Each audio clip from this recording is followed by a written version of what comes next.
And happy Christmas Eve again. Merry Christmas Eve. So are you guys ready? Thank you. One person.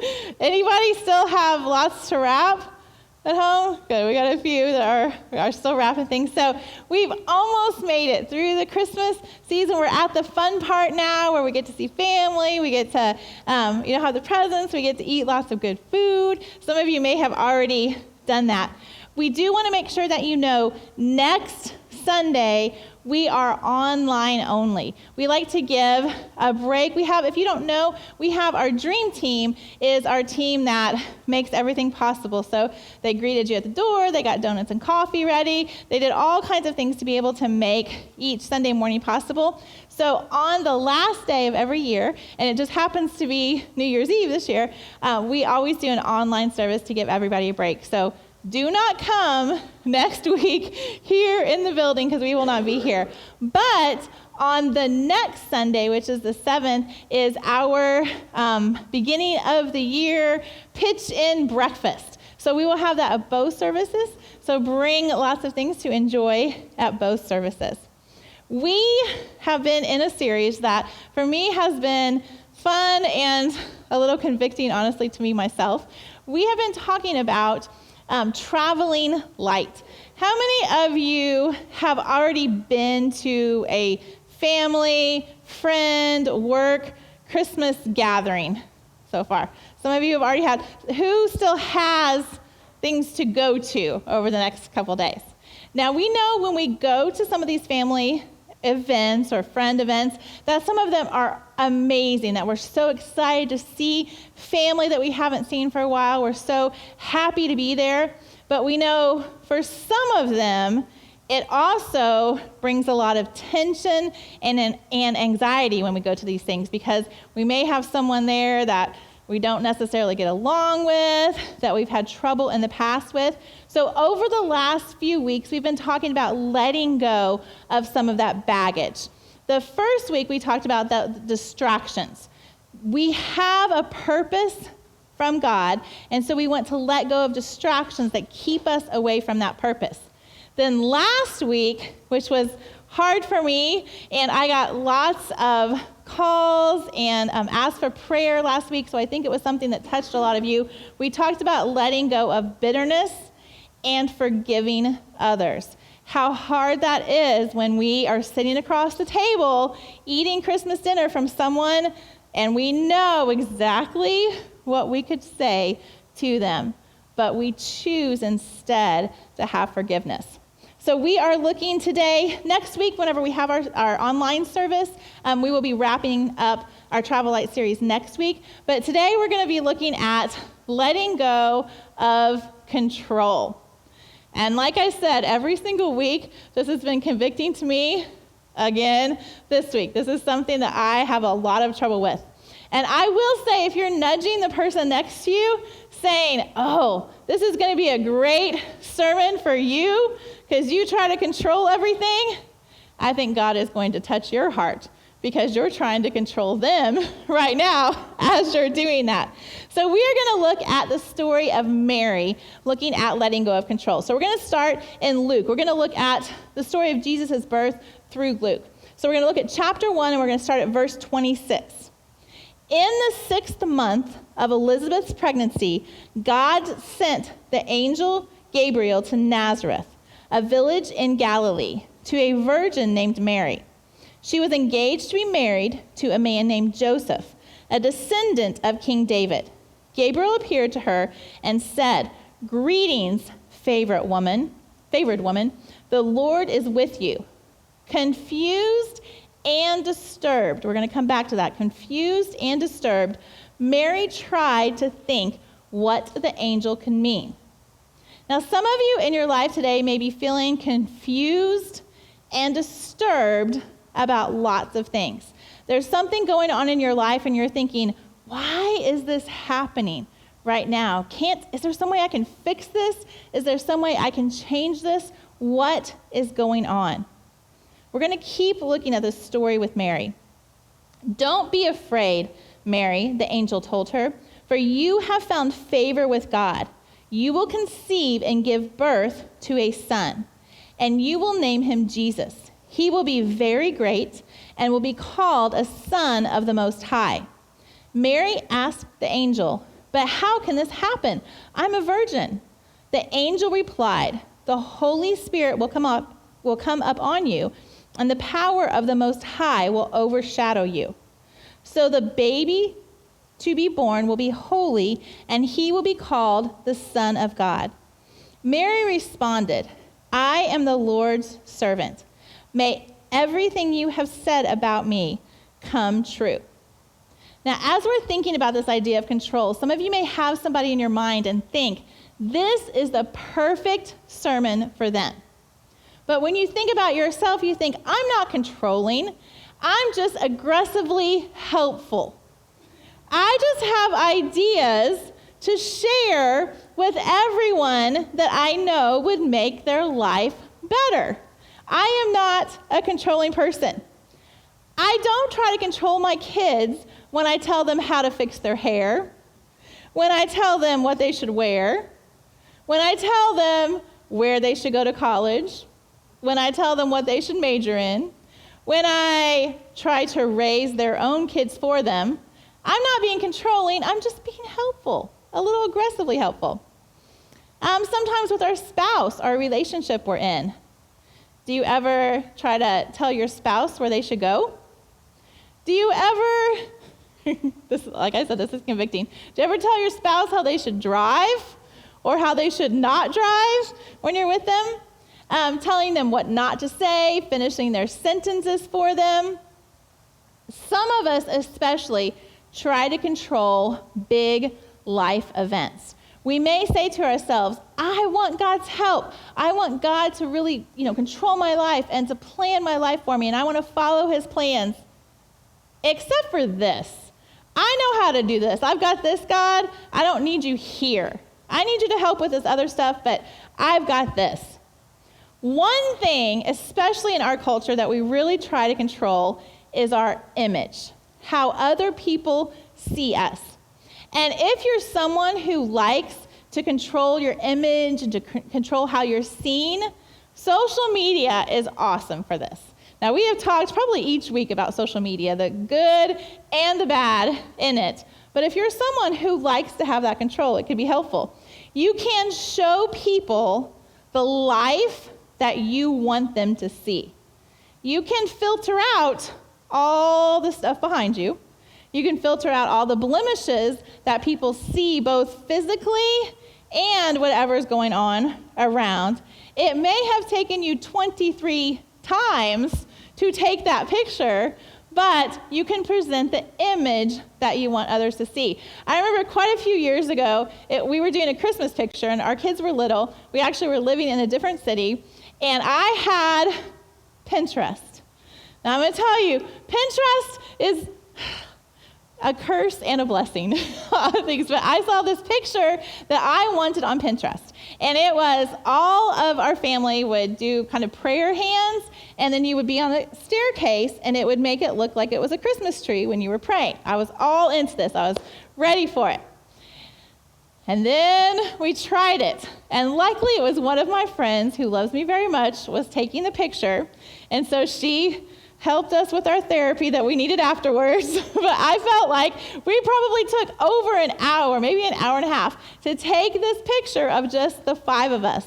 By the end, I think I wanted to sell one of my children. Like I said, I needed therapy with my husband. But then, of course, on social media, it was #blessed. Look at our great family. So that's what happens. And sometimes when we look at other people's social media and see the image that they're putting out, that also makes us want to control what other people see of us even more, because we want to look like that. The problem is, the more that we try to control, the more we're afraid of losing control. And I'm going to say that one more time. The more we try to control, the more we're afraid of losing control. And then what happens is the more we're afraid, the more we try to control. So it's like this big circle that we're just caught up in trying to control all these just balls and plates that we're doing, everything that's going, that we can't control any of it, and we're scared all of the time. The idea that I want you to take home with you today is you don't always have the power to control. Even if we try, even if we think we can, we don't always have the power to control, but we always have the power to surrender. And we're going to talk about that word a lot. Sometimes, thinking back about the story with Mary, sometimes when I think about Mary, and I don't know if it's just that I've heard the Christmas story so many times, Mary almost sometimes becomes like a cartoon character or something. She's just this, got a little halo, and she's just, just this blessed person, and just everything is perfect about her. But when we look at the story, she was just a teenage girl. And I think about when I was a teenage girl, all of the hopes and the dreams that I had. Now, this is going to make me old, but I know we had actual paper magazines that you would go to the store and buy, but we would cut out different things from our magazines about, the wedding dress we wanted to have or where we wanted to live. If any of you have ever played, again, you have to be, Gen Xer, if any of you have ever played the game MASH, where you would live in a mansion or a house or a shack, and you'd have your 6 boys you might marry, what your kids' names were going to be, and then you would get really, you could go deep if you wanted to. But just like when I was growing up and when you were growing up, as a teenager, Mary had all of these hopes and dreams. And then this angel comes to her and tells her that she is going to have this child. And she is confused and disturbed because all of her plans have changed.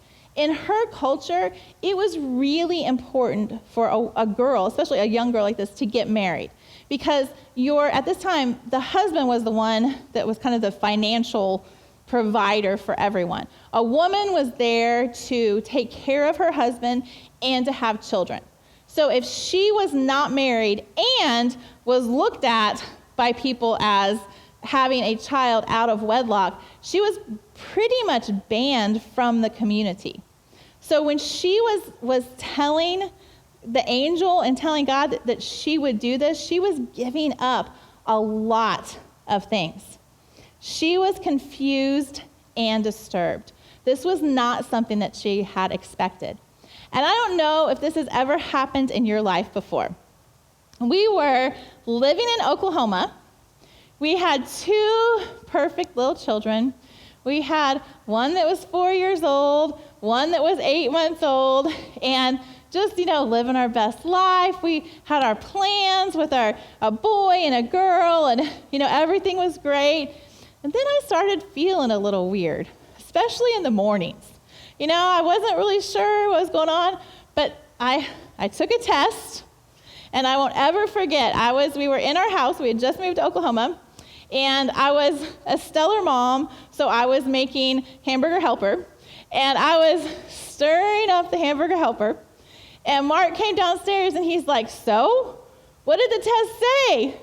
And in my mind, I was thinking, it said we failed. We failed that test. But 9 months later, our beautiful 3rd daughter, who was completely unexpected, but a wonderful Christmas gift, who will now be 18 in just a couple days, came to us. But at that time, and probably when she was 3 years old also, we were confused and disturbed. It was a big change in our plans. For us, it was a change that we can't imagine our life being any way different now. But maybe for you, you have something that has happened that has made you feel like this. Maybe instead of a bonus child, you haven't been able to conceive a child. Your plans were that you would have, multiple children, all these kids running around, and you can't conceive. Maybe you took a new job and you thought, this job is going to be perfect. This is what's going to just bring everything together and change everything, and it has not worked out like you thought. Maybe it's a relationship. Maybe the relationship that you are in is just in chaos and is not working at all. Or maybe you had planned to be in a relationship. You had planned to be married by now, and you're not. Maybe this Christmas, when you sit around the table, maybe there's an empty chair at that table that you did not plan on being there. It could be because of death or illness or a broken relationship, but someone that you feel like should be there and has always been there is not there this year. Maybe your finances, maybe you got into some kind of financial venture or you tried something and it did not turn out the way that you expected. So for all of these reasons, you are confused and disturbed. But we are like Mary. Mary didn't know the end of the story. Now, Gabriel told her, she knew that Jesus was going to be something special. She knew that he was from God and that, she was giving birth to something that was special, that was going to be world-changing. But she did not know the details of everything that would happen to her, that would happen to Jesus throughout her life. So she didn't see the details for the end of the story. And that's how we are too. When we get in these situations, we don't know how they're going to end up. So that's where that sense of control, that we try to control those things and we don't know. In Mary's culture, Joseph could have divorced her. They could have basically shunned her and kicked her out of the community. This was a life-changing, life-altering, in a very negative way for her. It could have been. But Mary made a choice when she was talking to Gabriel. She made a choice between her own plans that she had for her life and God's purpose that he had. She had a choice between her dreams and God's destiny for her. She had a choice between her desire for control and God's calling in her life.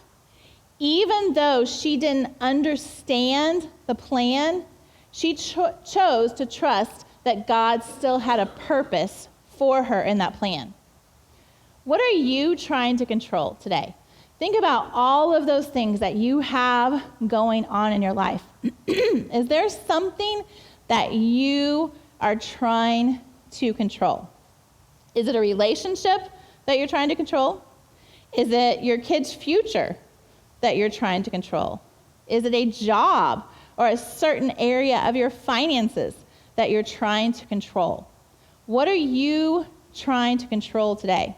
And I'm going to tell you, when we think about that surrender, giving up control, giving up things to God, there is not partial surrender when it comes to giving God control. We can't say, I'm going to give God 87% of my life.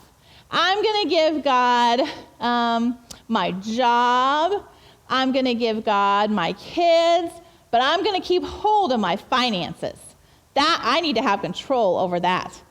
Maybe you give God your finances, but you think, I'm going to keep control over my kids. We can't do that. With God, it is all or nothing. You either give him complete surrender and control over everything in your life, or you haven't actually given him any control over any area of your life. Remember, we don't always have the power to control, but we always have the power to surrender. Everything in the Bible, we talked about this last week, everything in the Bible is kind of the opposite of how we see in culture today. We think that if we take control of our lives, then we can control our destiny. We can control our lives. We can control what happens. But Matthew 16:25 reads, if you try to hang on to your life, you will lose it. But if you give up your life for my sake, you will save it. So really, if we are trying to hang on and control everything in our lives, we are going to lose our lives for eternity. The only way that our lives will be eternally saved is by giving up 100% surrender to God. And the bad news is, Surrender is not just a one-time thing. This is like we talked about with forgiveness last week. It's not like you come up and you say, okay, God, I'm going to surrender everything to you. And we do have to do that. That's a good thing. We're going to talk about that today, that you surrender everything. But what's going to happen is tomorrow, that thing that you surrendered is going to pop back up in your head or in your heart, and you're going to be trying to take back that control, or you're going to have anxiety about it. You're going to be worried about, oh, what if I really give this to God? And you're going to have to say daily, no, I surrendered everything to God. I am not going to try to take that back and try to take control of that. I think the amazing thing about Mary's story is when she gave God control of her purpose and her life, every time there was a problem, he gave her something back to help with that problem. So at first, she's worried about Joseph. She's worried that Joseph is going to divorce her and going to leave her. But God sends an angel to Joseph to tell him the same thing that he told Mary, to confirm what Mary is saying. People around the town were going to gossip about Mary. They weren't going to believe the things that she said. They were going to say, oh, I saw her donkey out at this other guy's house one night. They're all talking about her. But God brings Mary's cousin Elizabeth to confirm what God has told Mary. Even whenever she's going, what we're celebrating tonight, when she goes to give birth to Jesus and there's no room in the inn for her, he provides a stable for her. God's plans are not always what we expect or what we think they will be, but they're the perfect plans. When the king wants to kill Jesus because he wants to make sure that Jesus doesn't rise up to become king, he sends 3 wise men to Jesus that bring gifts. And one of the gifts is gold. And imagine being on the run with your child trying to escape the king. You're going to need some gold to help you through that. And when Jesus was getting ready to sacrifice himself, to surrender everything for us, he followed in his mother's footsteps. And this is what he was saying as he was praying before he was led away. This is in Luke 22:42. Father, if you are willing, please take this cup of suffering away from me. Yet, I want your will to be done, not mine. So he asked for it to be taken away, but he said, if this is your plan, I will do what you want. And I think especially as a mom, that's so amazing because Jesus, the Son of God, who was 100% man, 100% human, is following in his mother's footsteps, surrendering, just like she did, surrendering everything to God. Now, when we think about control, we might think, yeah, I got control over everything. I have control my job, I control my kids, my finances. But control is really just an illusion. We can think that we have control, but we really don't have control over anything. Sometimes we might get this it's almost like a drug for us. Just a little hit off of a small drug because something works out the way we want it. So we think, oh, my control in that area worked. But it's really just the circumstances that have worked. So you can keep trying to control. You can keep trying to have that tiny hit off that drug that's a false high. Or instead, you can surrender everything to God and have this amazing freedom that takes away that anxiety, takes away that burden, takes away that sense that it is all on you and you have to control. Because if you have to control everything, you can't ever let go of anything because it's all on you. I'm going to try to walk down closer to you guys, but if you know me, you know I'm not super graceful, so sorry if I look strange walking down.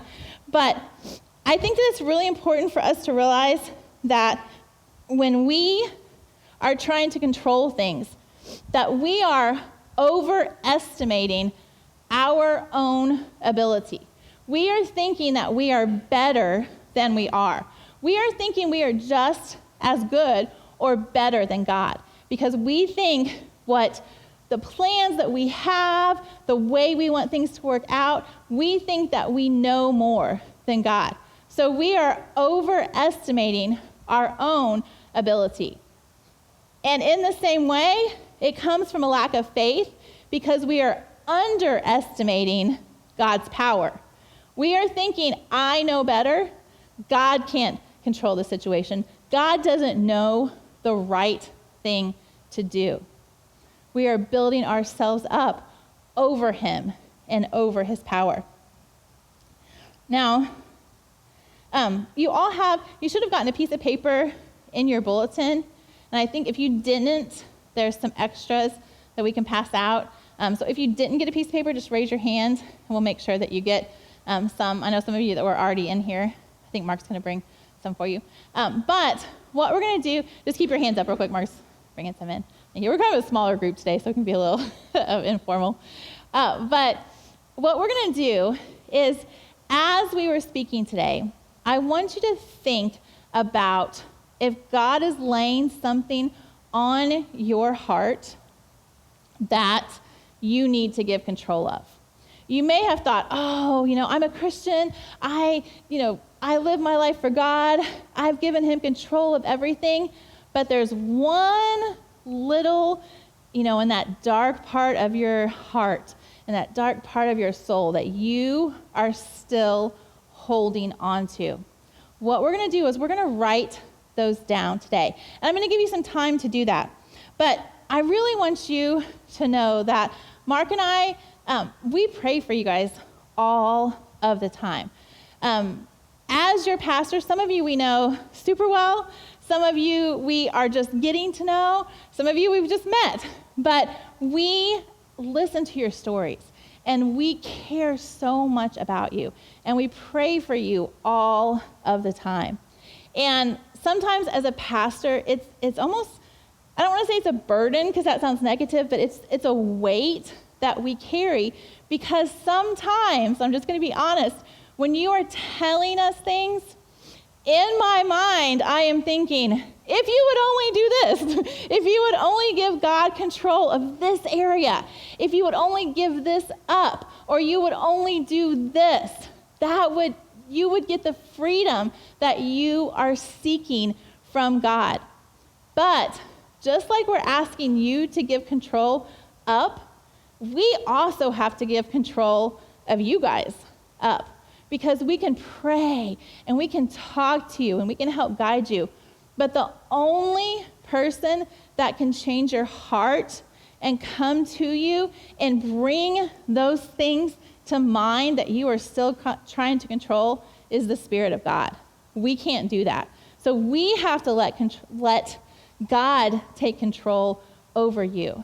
So what we're going to do is over the next few minutes, we're actually going to come into a time of communion.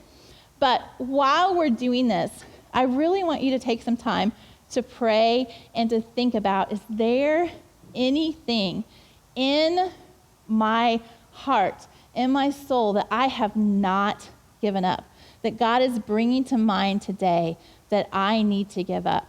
And we're going to be writing those on a paper, and we'll be doing something with those after communion, but I just want you to be thinking about those while we start.